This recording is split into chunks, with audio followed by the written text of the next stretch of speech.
You're listening to The Riley King Show. Good morning and welcome to The Riley King Show. I'm Riley King and it's Thursday, January 22nd, 2026. Today on the show, section of I-93 South closed after late night incident in Salem. Rep. Pappas poses redirecting ICE funding to local police. Lawmakers shift course on Hannah Dustin statue. Pursue expanded historical context. New Hampshire Democrats push to keep first in the nation primary for 2028. Governor Ayotte to highlight child care, health care, and energy cost in State of the State address. Federal agents fire shots during immigration operation near Campton. Trump singles shift in Greenland stance with New Deal framework. Stock features climb as geopolitical tension eases and inflation data nears. Celtics roll past the Pacers in road win. And Bruins set to host the Golden Knights in tonight's primetime matchup. Let's get started now. First up, section of I-93 South closed in Salem after a late night incident. A stretch of Interstate 93 southbound in Salem was shut down Wednesday night following an incident that prompted a significant police presence. The closure occurred shortly before 11:30 p.m., with traffic being diverted off exit 2. The roadway remained closed until about 1 a.m. Thursday, according to officials. A town-operated traffic camera in Salem captured the heavy police presence at the scene. Authorities have not yet released details about what led to the shutdown. However, witnesses reported seeing a white sheet covering something in the roadway. Road conditions were snowy at the time of the incident, which may have contributed to the situation.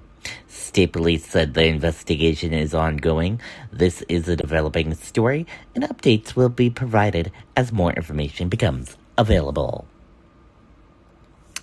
Pappas proposes redirecting ICE funding to boost local police departments. U.S. Chris Pappas, a Democrat from New Hampshire, is introducing legislation that would significantly reshape federal immigration enforcement spending by redirecting billions of dollars from Immigration and Custom Enforcement ICE to local law enforcement agencies. Unlike some members of his party, Pappas is not calling for the abolition of ICE. Instead, he is proposing to reallocate as much as $75 billion from the agency's budget to support state and local police departments nationwide. Pappas said the funding could be used to hire and train up to 200,000 officers.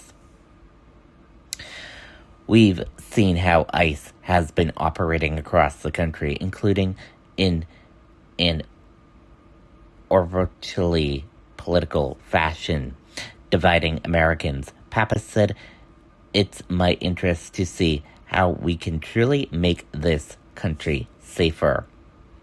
The congressman said shifting the funding could also affect reported plans for a potential ICE detention facility in Merrimack, New Hampshire.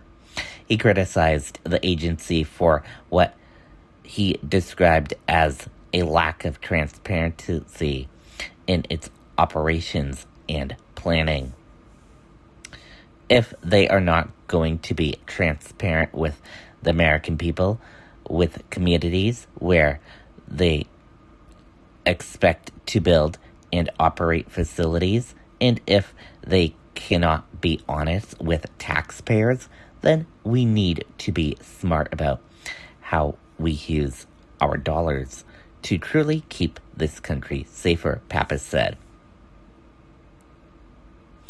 Federal officials pushed back on the criticism, suggesting recent tensions surrounding ICE operations stem from activism rather than agency action. Gregory Bovino of the U.S. Border Patrol pointed to heightened activity in Minneapolis as an example. We've been in many cities, Los Angeles, Chicago, Charlotte, New Orleans, and now Minneapolis, Bovino said. What we've seen that's different here is the level of organizations among some of the groups. Pappas' proposal would reappropriate funds, including in the so-called One Big Beautiful Bill, a key priority the Trump administration, making bipartisan support unlikely. Still, Pappas argued the funding would be better spent strengthening local law enforcement. I hope people see the value in investing in our local departments, especially smaller ones that often struggle to meet matching requirements to apply for COPS grants, he said. The legislation is expected to face an uphill battle in Congress, but adds to the ongoing national debate over immigration enforcement and public safety funding. Lawmakers shift course on Hannah Duston statue, now seeking expanded historical context.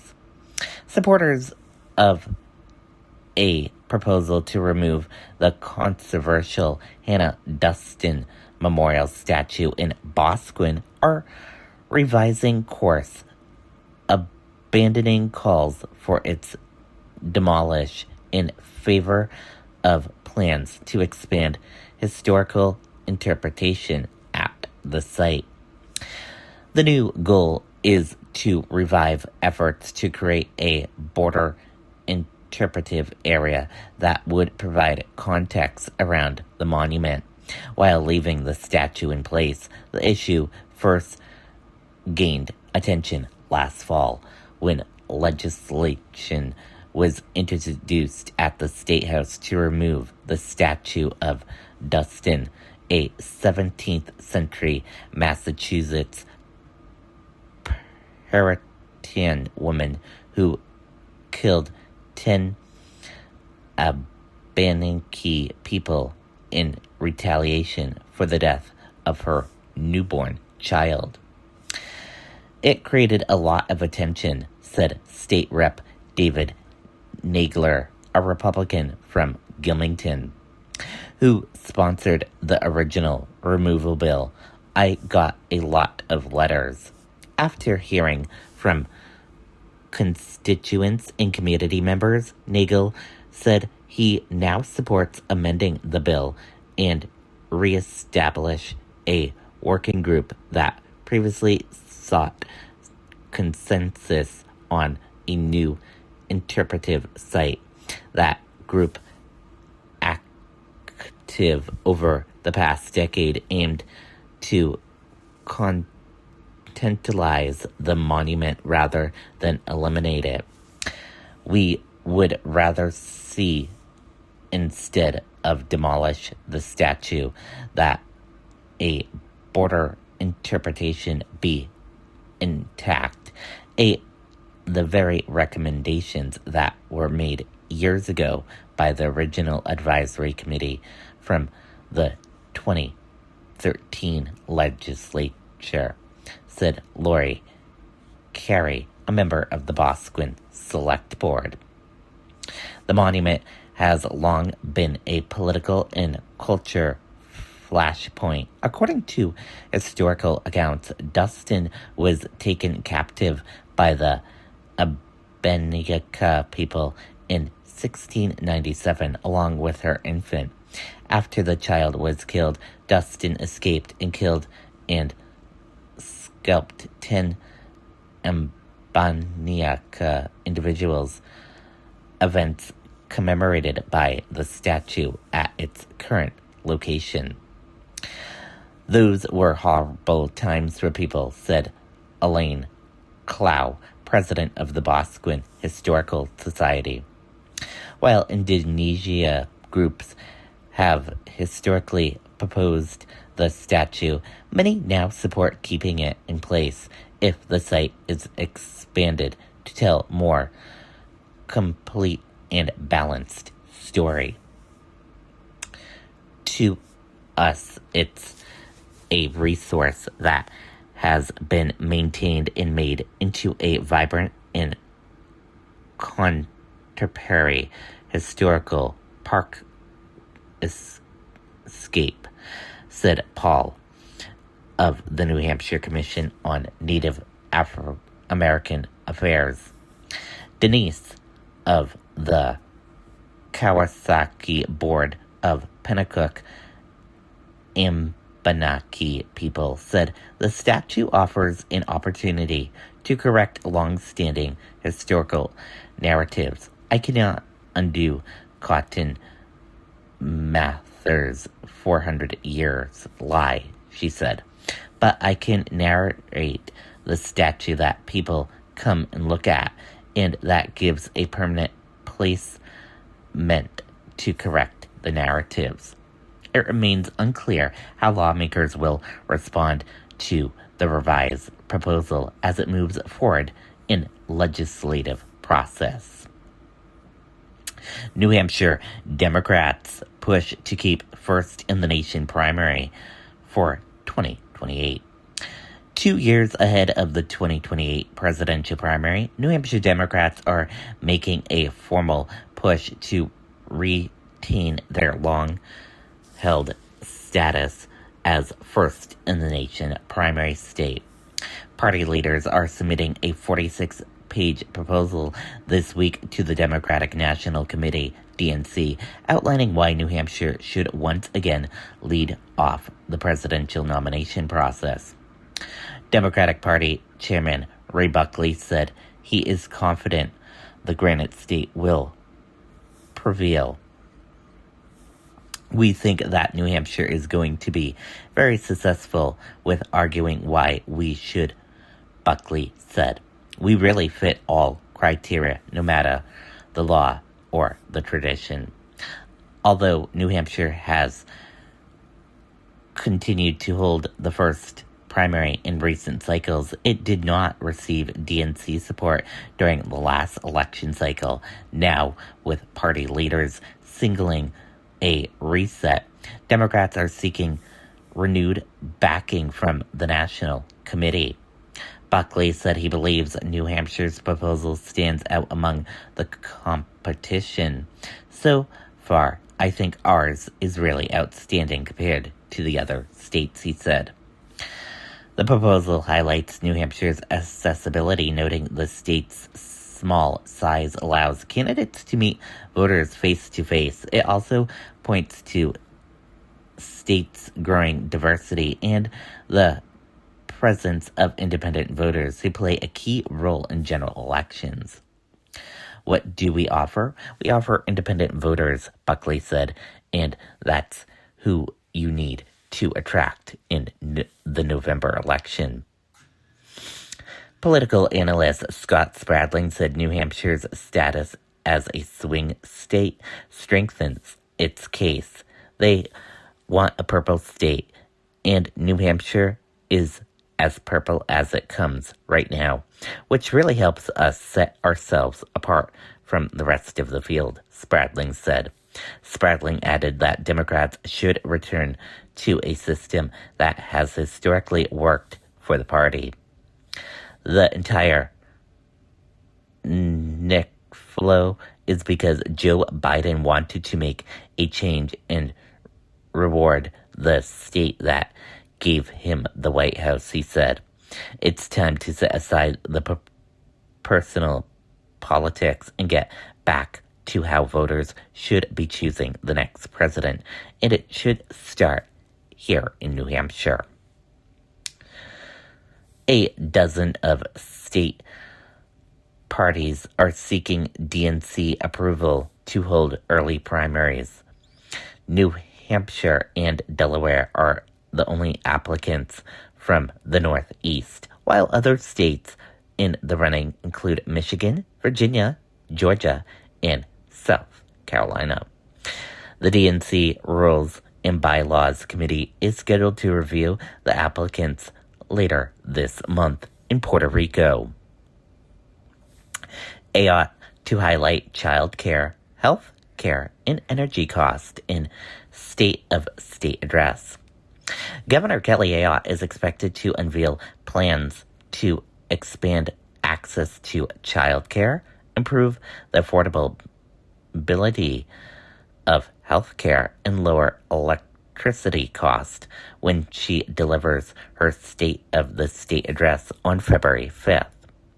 In remarks previewing the speech, the first-term governor pointed to several actions taken during her first year in office, including reforms of the state's bail system, new laws aimed at accelerating housing construction, and the passage of a balanced state budget. Ayotte is expected to frame those accomplishments as part of a broader effort to strengthen New Hampshire's economy and ease pressures on residents. Democrat leaders, however, have pushed back on that narrative, arguing that some policies supported by the governor have added to the financial strain on families. The address is expected to set a tone for the upcoming legislative session and outline Ayotte's priorities for the year ahead. Federal agents fired shots during immigration operation near Compton. Shots were fired during an immigration raid near Compton, California, after a suspect tried to ram agents with his car, according to DHS. It comes just 2 weeks after the deadly ICE shooting of Renee Good in Minneapolis. Trump signals shift in Greenland stance, announces deal framework. After weeks of insisting that the United States must take ownership of Greenland, President Trump has stepped back from earlier threats to seize the territory by force and to impose tariffs tied to NATO. The president said a framework of a deal regarding Greenland has now been established, singling a softer approach following his aggressive rhetoric in recent weeks. While details of the proposal agreement were not immediately released, the announcement marks a notable shift in tone from the White House, moving away from coinciding language towards negotiative. Officials have not yet clarified what the framework includes or how it would affect Greenland's status, but development suggests diplomatic talks have replaced earlier confrontational posturing. Stock futures climb as geopolitical tension eases and inflation data looms. U.S. stock futures rose Thursday as easing geopolitical concerns helped fuel a broader rally across global markets, lifting investor sentiment. Features linked to the Dow Joe Industrial Average were up 197 points, or 0.4%. S&P 500 features gained 0.6%, while NASDAQ 100 features advanced 0.7%. Traders were also looking ahead to key inflation report due later in the morning, which could provide fresh clues about the direction of interest rates and the broader economy. Celtics roll past Pacers in road win. The Boston Celtics continue their strong play with a 119-104 victory over the Indiana Pacers on Wednesday night. Boston controlled much of the game, building an early advantage behind a strong first half in which they scored 66 points. The Celtics led 32-20 after the first quarter and winded the gap by halftime, setting the tone for the rest of the night. Indiana made a push in the third quarter, outscoring Boston 32-25, but the Celtics responded in the final period, closing the game with a solid 28-point effort to secure the win. With the victory, Boston improved to a 27-16 on the season and remains second in the Eastern Conference standings. The Pacers fell 10-35. Bruins set to host Golden Knights in a primetime matchup. The Boston Bruins are set to take on the ice tonight at 7 p.m. as they host the Vegas Golden Knights in an NHL showdown at the TD Garden. Boston will look to protect home ice against a Golden Knights team known for its speed and physical play. The matchup features two well-balanced squads and promises to be a strong test for Bruins as they continue through the heart of the season. Puck drop is scheduled for 7 p.m., with fans expecting a fast-paced and highly competitive game between the two of the league's most recognizable teams. Thank you for listening to this edition of The Riley King Show. Enjoy the rest of your day and talk to you all tomorrow. Bye now.